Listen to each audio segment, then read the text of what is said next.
नमस्कार बच्चों, स्वागत है आपका विष्णु गुरु जी क्लासेज में। यहाँ हम बात कर रहे हैं उस सवाल का जो कि परीक्षा में बहुत ही इम्पोर्टेंट है आपकी बोर्ड की परीक्षा में आने के लिए।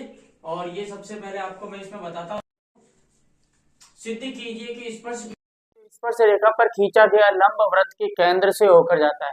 ये हमारी जो प्रमेय है उसमें यह दिया गया है कि अगर किसी भी वृत्त है, वृत्त से स्पर्श रेखा जा रही है तो स्पर्श रेखा के स्पर्श बिंदु से त्रिज्या पर डाला गया जो आपकी रेखा होती है वो क्या होती है, त्रिज्या पर लंब होती है। तो लंब होती है, लंब का मतलब ये हुआ आधार से उसका 90 डिग्री का कोण बन रहा है, यानी समकोण बन रहा है।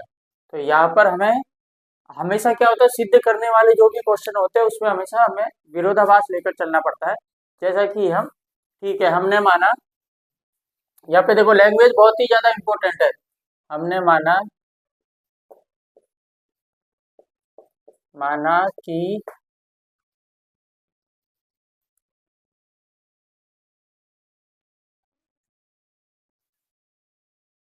स्पर्श रेखा पर खींचा गया लंब वृत्त के केंद्र से होकर नहीं जाता। तो हमने कोई भी कोण ले लिया, ये वाला ठीक है।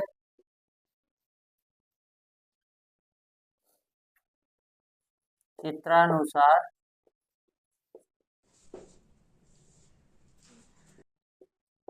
हमने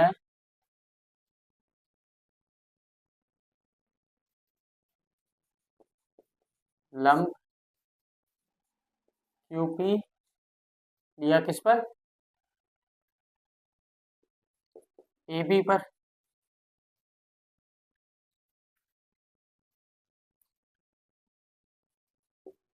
अतः हमें ज्ञात हुआ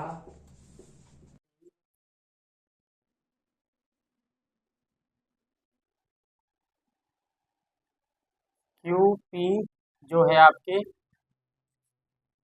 90 डिग्री से छोटी है। जब ये 90 डिग्री से छोटी है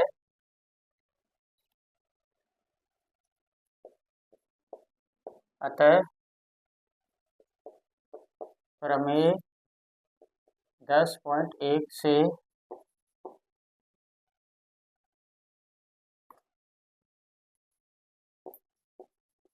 त्रिज्या पर लंब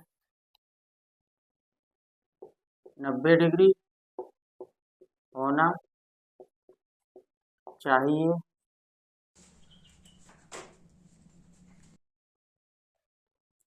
और यह तभी संभव है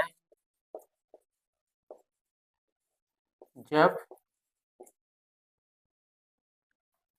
QP और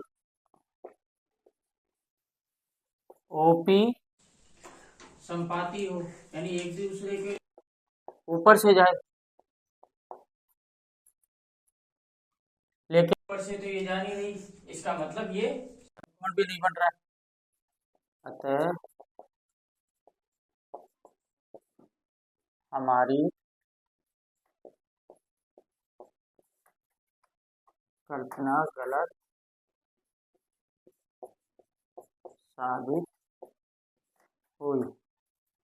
हमने जो कल्पना करी थी कि जो OP है वो केंद्र से होकर जाएगी, और केंद्र से होकर जाएगी तभी 90 डिग्री का कोण बनेगा।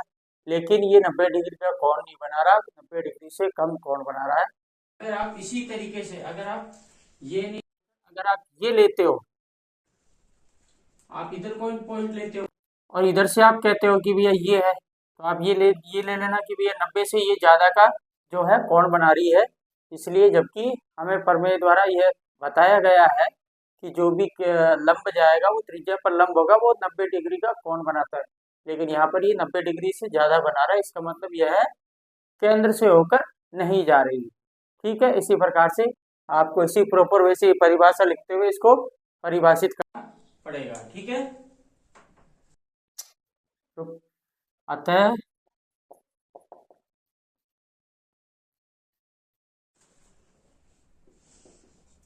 स्पर्श रेखा से खींचा गया लंब केंद्र से ही होकर जाएगा। इसी प्रॉपर वे से आपको लिखना है, बताना है और परिभाषित करना है। ठीक है।